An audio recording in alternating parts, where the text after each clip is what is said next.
Welcome to the world of mathematics. Dive into the wonders of maths with Mind Over Maths channel. Let's get started. F of 1 by 2 is 3 by 4. So substitute the value for 1 by 2 here. Substitute the answer here.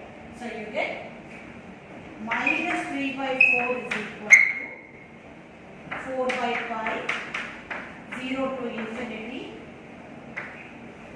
0 to infinity, s cos s minus sin s divided by s cube cos s by 2 into ds.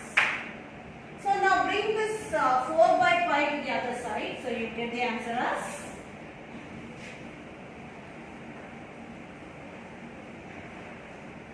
so we know that the value for the inversion limit we are finding right now after the evaluation. So therefore 0 to infinity s cos s minus sin s divided by s cube cos s by 2 into ds is minus 3 by 4 into pi by 4, which is minus 2, right? So this is the solution for the evaluation. Thanks for watching Mind Over Maths channel. Like, comment, and subscribe.